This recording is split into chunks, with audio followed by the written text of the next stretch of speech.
భారత జాగ్రఫీలో భాగంగా ఈరోజు మనం భారతదేశంలో పశ్చిమ దిశగా ప్రవహించేటటువంటి నదులు ఏవి అనేటటువంటి అంశాన్ని చూస్తాం.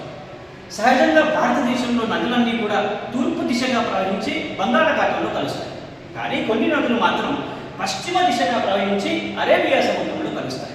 ఇవి ఏవి? ఆ నదుల పేరును మనం సులభంగా గుర్తుపెట్టుకోవడానికి సమంత, యాక్టర్ పేరు సమంత, ఈ నిమోనిక్ ద్వారా మనం సులభంగా గుర్తుపెట్టుకోవచ్చు.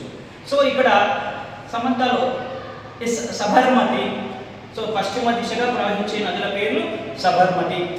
అహ్మదాబాద్ నగరం ప్రపంచ స్థాయి పర్యాటక కేంద్రంగా అభివృద్ధి చెందడానికి ఈ సబర్మతి రివర్ ఫ్రంట్ కారణంగా మనం చెప్పుకోవచ్చు. తర్వాత రెండవది మాహి. సో ఇక్కడ ఇంకొక ఇంపార్టెంట్ పాయింట్ని మనకు ఎగ్జామ్స్లో అడుగుతుంటారు. కర్కట రేఖను 2 సార్లు దాటేటటువంటి ఏకైక భారతీయ నది ఏది? క్యాన్సర్, ట్రాపిక్ ఆఫ్ క్యాన్సర్ని 2 సార్లు దాటేటటువంటి ఏకైక భారతీయ నది మాహి నది. సో తర్వాతది మనకి నర్మదా నది. ఇది అన్నిటికంటే ఈ పశ్చిమ దిశగా ప్రవహించే నదుల్లోకెల్లా పెద్ద నది. దీన్ని మధ్యప్రదేశ్ జీవనాడిగా పిలుస్తూ ఉంటారు.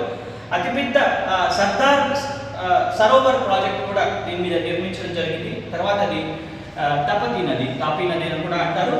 సో ఇది గుజరాత్ రాష్ట్రంలో పారిశ్రామికంగా ఉండేటువంటి ఇండస్ట్రియల్ ఏరియాస్కి కావాల్సినటువంటి నీటిని సరఫరా చేస్తారు. దీని మీద ఉకాయ్ ప్రాజెక్ట్ని నిర్మించడం జరిగింది. సో ఈ విధంగా భారతదేశంలో పశ్చిమ దిశగా ప్రవహించే నదులను గుర్తుపెట్టుకోవడానికి సమంత అనేటటువంటి నిమోనిక్ని మనం ఉపయోగించడం ద్వారా ఎలాంటి కన్ఫ్యూజన్కి గురి కాకుండా మనం సులభంగా గుర్తుపెట్టుకోవచ్చు. Wish you all the very best.